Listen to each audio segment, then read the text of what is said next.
नमस्कार दोस्तों, जय हिंद, जय हरियाणा। मैं सुखप्रीत सिंह, आप देखना शुरू कर चुके हैं दी मारा हरियाणा.com। अगर सुबह का भूला शाम को वापस लौट आए तो उसे भूला नहीं कहते, लेकिन शाम के बाद भी अगर वो वापस ना लौटे तो उसे हमारे भारत देश की सरकार जरूर कहेंगे। आप सोच रहे होंगे कि मैं हमारी सरकार के लिए इस तरह के शब्दों का प्रयोग क्यों कर रहा हूँ। उसके पीछे एक बहुत बड़ा कारण है। आपको कारण की तरफ लेके चलते हैं। बात करें अगर हमारे सुप्रीम कोर्ट की, हमारे सुप्रीम कोर्ट ने भारत देश की सेंट्रल गवर्नमेंट को एक बहुत बड़ी लताड़ लगाई है। लताड़ के पीछे के कारण की बात करते हैं। WHO ने जब कोरोना आया था तब उसकी दूसरी लेयर के बारे में पूरे विश्व को एक आगामी चेतावनी दे दी थी। उसके बाद भी भारत ने अपने हेल्थ स्ट्रक्चर के ऊपर कोई ध्यान नहीं दिया, ना ही उसको इम्प्रूव करने के लिए उसके ऊपर कोई भी कार्रवाई की। हमारे भारत देश के अंदर अगर कोविड के जो केसेस दिन प्रतिदिन बढ़ते रहे थे, उसके अंदर लोगों के लिए 132 करोड़ का एक बजट सैंक्शन किया गया था ऑक्सीजन प्लांट को लगाने के लिए। लेकिन एक साल के अंदर अभी तक 50% जो प्लांट है वो भी पूरी तरीके से लग नहीं पाए हैं। उसके बाद बढ़ते हुए कोरोना केसेस और बढ़ती हुई मौतें। हाल ही में जो हमारे भारत के अगर आंकड़ों की हम बात करते हैं तो वो किस तरह से दिन प्रतिदिन बढ़ते जा रहे हैं, और अब तक का जो टोटल आंकड़ा है वो मैं आपके सामने अभी रखता हूँ। Total number of cases in India, हमारे भारत देश के अंदर 2,27,00,000 अभी तक लोग जो है कोरोना से ग्रस्त हो चुके हैं। हालांकि रिकवरी रेशो अच्छा चल रहा है और काफ़ी लोग ठीक होकर घर भी जा चुके हैं। ठीक होने वालों का आंकड़ा है 1,87,00,000, लेकिन मौत के आंकड़े भी अभी अछूते नहीं हैं।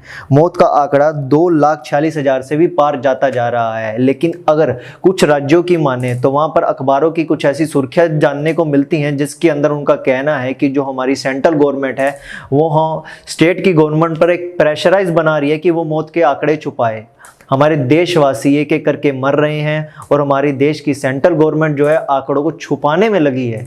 क्या ये चीज़ सुनकर आपके दिल दहकता नहीं है? शायद मुझे तो ये बात बहुत ज़्यादा चुभती है कि इस तरीके से लोगों की मौत को छुपाया जा रहा है, सरकार अपनी नाकामयाबी को छुपाने के लिए। उसके बाद अगर हम बात करते हैं थोड़ी हरियाणा की तरफ, हरियाणा के अंदर भी कोविड के जो आंकड़े हैं वो कुछ कम नहीं है। 6,16,000 अब तक जो लोग हैं वो कोविड से ग्रस्त हो चुके हैं। उसके अलावा जो रिकवरी रेशो है वो है 4,93,000। ये लोग ठीक होकर घर जा चुके हैं, लेकिन मौत का आंकड़ा 6,000 से भी पार हो चुका है। और लेकिन कई जगहों पर ऐसा जानने को मिलता है कि आंकड़ों को दबाया जा रहा है। अगर मौतें 11 से 12 होती हैं तो 5 या 6 ही CMO द्वारा ये आंकड़ा जारी किया जाता है। आखिर क्या कारण है जो लोगों के मरने का आंकड़ा कम किया जा रहा है? सरकार अपनी नाकामयाबी को छुपाने के लिए सिर्फ लोगों के जो मरने का आंकड़ा है कम कर रही है। हाल ही में जो हरियाणा के CM हैं उनका एक बहुत ही कह सकते हैं दिल को दुखाने वाला एक बयान सामने आया था कि ढिंडोरा डालने से क्या जो मरे हुए लोग वापस आ जाएंगे। शायद ये बात उनको उन परिवारों को समझानी चाहिए जिनके अपने चले गए हैं और उस चीज़ के लिए वो रो रहे हैं। शायद उन्हें रोना नहीं चाहिए। अगर रोने से उनके परिवार वाले वापस आ जाते तो हर बंदा रोता ही रहता अपने परिवार के जनों को वापस बुलाने के लिए। आखिर सरकार ने WHO की चेतावनी जानने के बाद भी सिर्फ और सिर्फ चुनावों की तरफ ध्यान दिया। क्या हमारे देश के प्रधानमंत्री का काम पश्चिम बंगाल में जाकर रैलियां करना था? देश की तरफ त्रासदी के अंदर लोगों की मरती हुई संख्या जब बढ़ रही थी तो वो हेल्थ सेक्टर की ओर ध्यान क्यों नहीं दे रहे थे? हमें चेतावनी दी जा रही थी हम मास्क लगाएं, सैनिटाइजर का प्रयोग करें और बिना कारण घर से ना निकले, तो हमारे देश के प्रधानमंत्री बार बार जो है रैलियां ही कर रहे थे। और रैलियों के अंदर कहीं भी जो है मास्क नहीं दिखता था हमारे देश के प्रधानमंत्री का, हमारे देश के गृह मंत्री का। क्या सिर्फ ये जो कानून बने हैं महामारी के लिए वो देश की आम जनता के लिए हैं, देश के लोगों के लिए ही हैं? देश के सरकार के जो सत्ताधारी नेता हैं, मंत्री हैं, उनके ऊपर ये कानून लागू नहीं होते हैं। उनकी जान की कोई कीमत नहीं है। बड़े बड़े मंत्रियों के लिए एम्स जैसे हॉस्पिटल है, बड़ा स्टाफ है, लेकिन देश के आम नागरिक के लिए पैसा निकालना मुश्किल होता जा रहा है।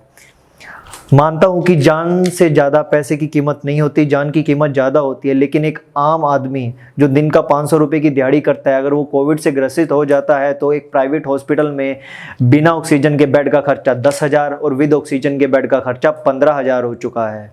और बात करें हमारे नागरिक अस्पतालों की तो वो फुल ही हो चुके हैं। उसके अंदर और ज़्यादा कोविड के पेशेंट नहीं लिए जा रहे हैं।